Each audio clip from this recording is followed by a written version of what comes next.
Do you know what? I live in one of the most beautiful parts of the whole of the UK, man.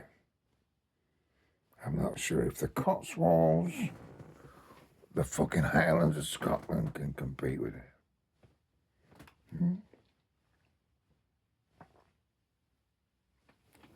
But do you also know what? They're probably per head of capita of the population is probably had the highest suicide rates throughout the whole of the country in the last few months. Yeah? That's what's so fucked about this country. Yeah, people, country people, who've always been used to graft, yeah. Bending the back, whether it's baling fucking hay, building stone walls, hunting, looking after the fucking sheep, have been basically, let's just say, the work's been taken away from them. Whether it be in farms run by fucking capitalist wank stains on society, or whether it be the simple fact that the land they lived on was taken away and they were put into some shithole of a fucking little town that gave them a job in a fucking factory that's now become fucking basically non-existent because it's been took over by some fucking bot. Yeah? And because families move away, and so Christmas is a very fucking quiet time for those who stay. Or in a case I know where people, fucking big fit men and women, because of like, not just the loneliness. I can't say it's loneliness, it's more a fucking a boredom for them. Because they're hands-on working people, they've always grafted the balls off. Yeah, they've had to survive. And that's been taken away, and so what they end up with them with is like a feeling of not being worthy. Yeah. The families, the daughters, the sons have fucked off to find a different life. And they're stuck here in what I class to be a beautiful place, which people are coming from all over the fucking country to buy £500,000 new homes because, oh, it's beautiful, the Lake District. Look, the fucking felt. Look, the wonderful fucking snow on the tops, you know, the rivers, the clean water, all that. It's all right for your newcomer. But for those who've lived here all their lives, and the generations have lived here all their lives, it's been fucking destroyed. Destroyed by fucking towns like Cockermouth, Hyman, you know, where basically you fucking made a little market town into a fucking town, a modern town. If you fucking actually enter Cockermouth from one side with the new 500, £500,000 homes, you'd think you're in fucking a different part of the fucking country. Do you know what I'm saying? No, I don't think you fucking do. I'm not sure how many do, actually. I'm not sure how many understand me up here. Even though I have a connection, route-wise. Yeah. I don't know.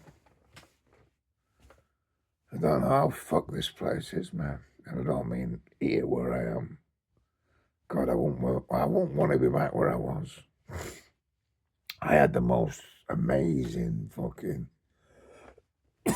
journey after my eviction. You know, my fucking dismantling of my fucking family. My destruction of my fucking mother. You know, watching my father die. Thinking his son and his grandson were going to be thrown in the fucking streets, which they were basically. But mother gave us a roof over our heads. But he killed her. She died of fucking a cancer caused by worry and stress. And we were then tossed on the streets again. And my son travelled the world for fucking 9 years. Amazing young man he is, yeah, incredible. And I came up here, where I got with Big Zoons, yeah. Big Zoons had 2 years up here, man. She was the most amazing dog in the world up here. She always was an amazing dog, but for 2 years, we wandered these valleys and fells. We couldn't wander the fells. We wandered the valleys. We looked up at the fells. Yeah. Life's been wonderful to me. I'm not sure how much better it could have been. Yeah. I've told you I read about Eckhart Tolle.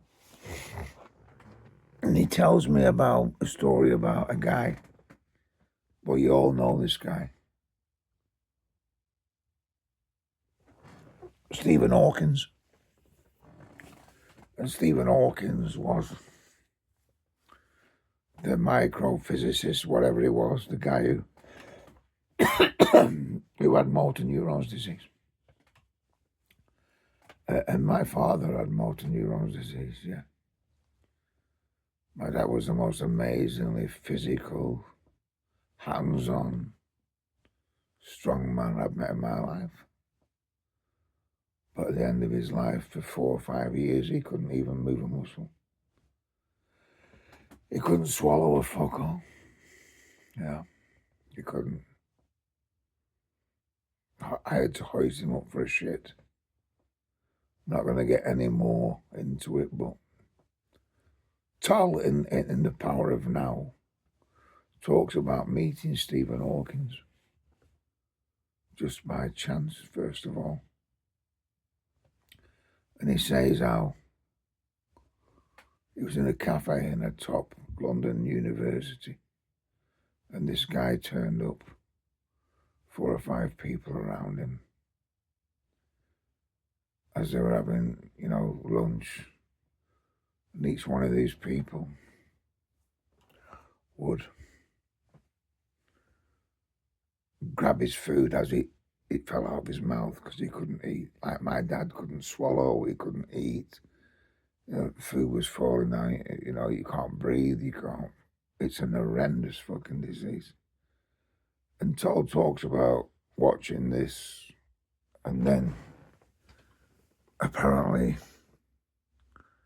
having it explained to him by the student he was with, of who he was, this top physicist.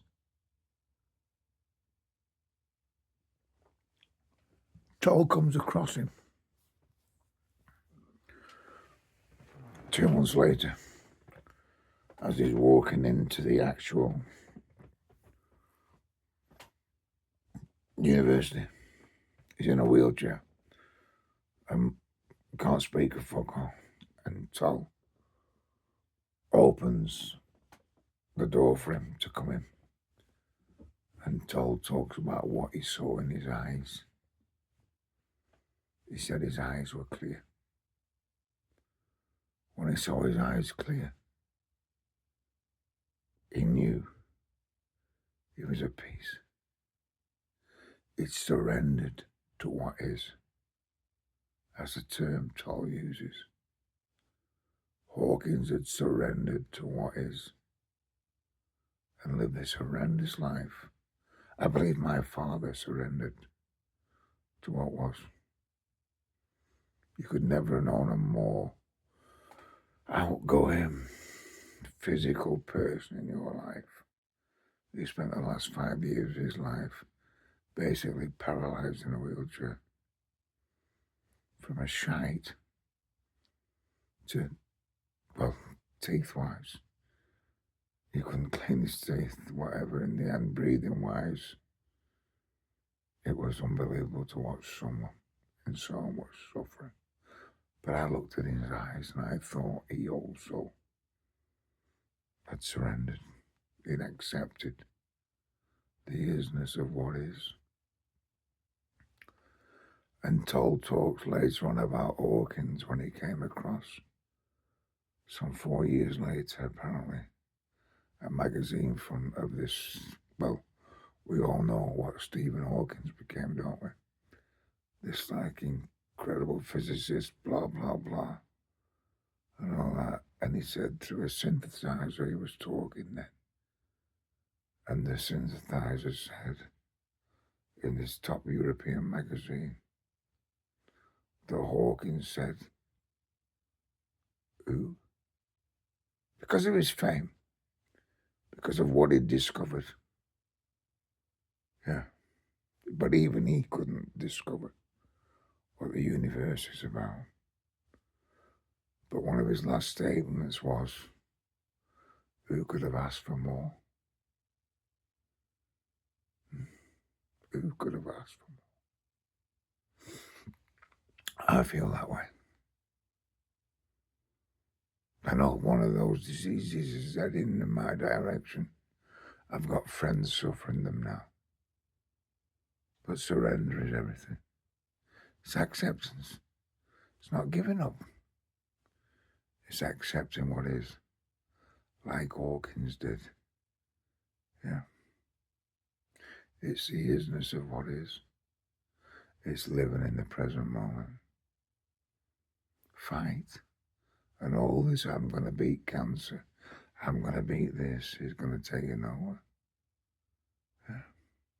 Accept what is. Concentrate on your breathing. And at the end of your out breath, there is a gap. Focus on that gap.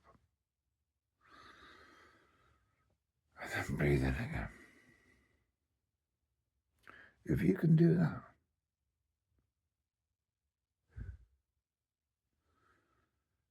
so many times a day, as often as you can, that's as good as meditation. I see you at the end of this line, guys. I'm all right, man. Maybe another one. Fuck it.